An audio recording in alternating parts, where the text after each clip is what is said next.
Assalamu alaykum muhtaram televizor ko'ruvchilar. Ko'rib atqaninglar Erkin Osiyo radiosi to'g'ri televiziyasining haftalik xabarlar programmasi. Mazkur programmamizda mush bir hafta jarayonida radiomizda berilgan bir qism muhim xabarlarni takrorlab o'tamiz. Men Erkin. Men Gulchehra.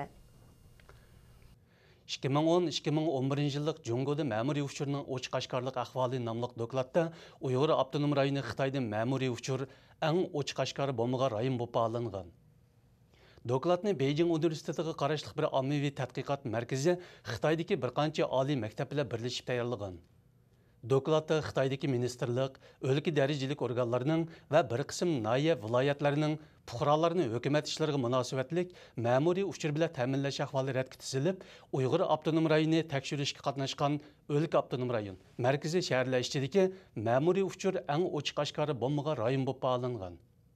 Dokladda ma'lum bo'lishicha, Uyg'ur avtonom rayoni 46 nomerga erishib, tekshirishga qatnashgan 191 o'lka avtonom rayon, markaziy shahar, ministr darajalik organ va bir qism nahiya viloyatlik hukumatlarning ichida eng oxirgi o'rinni egallagan. 12 oktyabr Germaniya adliya tarmoqlari Xitoyga josuslik qilish jinoyati sodir qilgan 45 yoshli bir Uyg'ur erga 1 yillik turma sirtida nazoratga elish jazosi e'lon qildi. Vaqadan xabardor kishilarning aytishicha, Germaniya adliya tarmoqlari ismini atamagan bu Uyg'ur josusning ismi Rishad Rajab ekan. Germaniya axborotlariga asoslanganda Xitoyga setilgan bu Uyg'ur josus Rishad o'zining Xitoy tarafga 2005-yildan 2009-yilgacha Myunxendagi Uyg'urlar to'g'riliq ma'lumot yetkazib turganligini iqror qilgan. Shu xildagi josuslardan o'zini shuhrat deb atib olgan Lansing ismli bir shivami 11-sentabr Myunxenda sotlangan edi. Xitoy doiralari Afg'onistonda siyosiy panohlik tilagan Pokistonlik Uyg'urni panohlik iltimosidan voz kechishga qiziqtirmoqda ekan. Bu Pokistonda tug'ilgan Qamariddin Abdurahmon ismli Uyg'ur yigit bo'lib, u 2009-yili ona yurti Yakanga ziyoratga borganda Xitoy davlat bexatarlik soqchilari tomonidan qonunsiz holda 15 kun qamab qo'yilib, so'roq qilingan. Orqadan soqchilar uni Xitoy uchun josuslik qilishga undagan.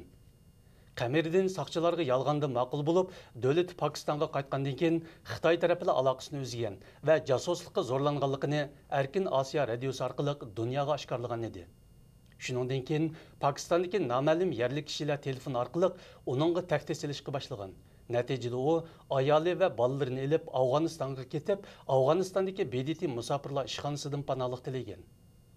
BDT uning iltimosini tasdiqlagandan keyin Xitoy davlat bexatarlik soqchilari uni yana izlashga boshlagan va uni siyosiy panohlik iltimosidan voz kechishga qistagan.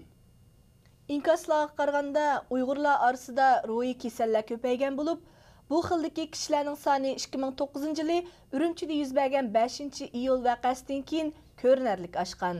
Yaqinda Yevropaga chiqqan bir Uyg'urning radiomizga inkos qilishicha, navbatda Uyg'ur elida ilishib qolganlar yoki ruhiy jihatdan benormalligi aniq ko'rinadigan Uyg'urlarni ko'ch-ko'ylarda ko'p uchratqili bo'ladi ekan.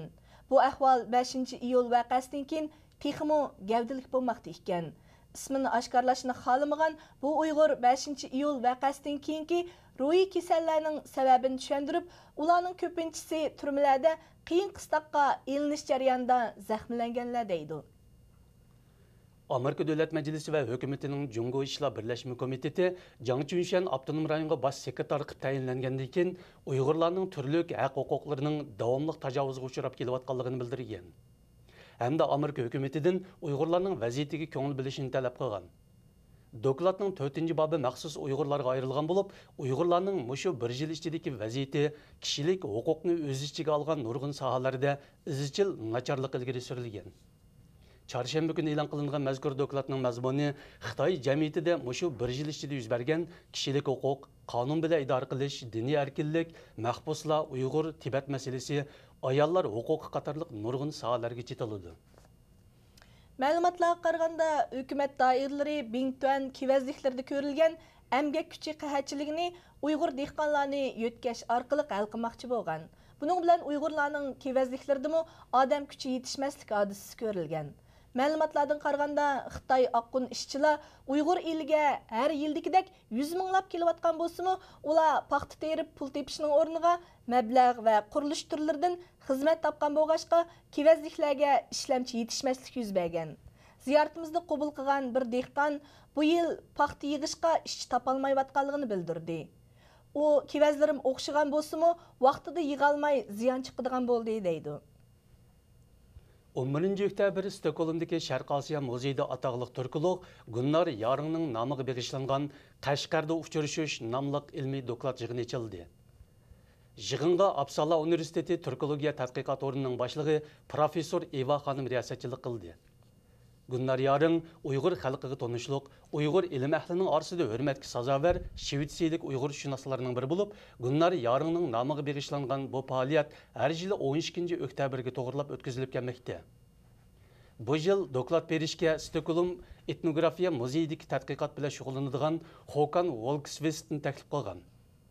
Håkan Volkvist ataqlıq ekspeditsiyachi Svenheden va uning Uyg'ur elida ilib borgan ekspeditsiya faoliyatlari haqida tadqiqot bilan shug'ullanadigan shaxslarning biridir. Uning Uyg'urlar to'g'riliq yozgan ko'plagan maqolalari bor. Qirg'iziston mustaqilligining 20 yilligi munosabati bilan Qirg'izistonning ijtimoiy, iqtisodiy hamda ma'naviy jihatlardagi taraqqiyotlarga, shundaqla millatlar hamdo'stligiga qo'shgan tuhfasi uchun Qirg'iziston Uyg'urlari ittifoq jamiyatining sobiq raisi Dilmurat Akbar Qirg'iziston prezidenti Roza Otanbayevaning yorliqiga asosan sharaf guvohnomasi bilan mukofotlandi. Mukofotlash marosimida prezident apparatining boshlig'i Emil Qaptag'ayev Roza Otanbayevaga vakolatan Dilmurat Akbarga prezidentning yorlig'ini topshirdi. Dilmurat Akbar apandi bu haqda to'xtalib mundaq dedi: "Men bu mukofotni yolg'iz mangla emas, balki Qirg'izistonda yashayotgan Uyg'ur xalqiga berilgan mukofot deb qarayman" deydi. Muhtaram televizor ko'rguvchilar, yuqorida Erkin Osiyo radiosi to'g'ri televiziyasining haftalik xabarlar programmasini ko'rdinglar. Kelar hafta ko'rishguncha omon bo'lgaysizlar. Xayr xo'sh. Xayr xo'sh.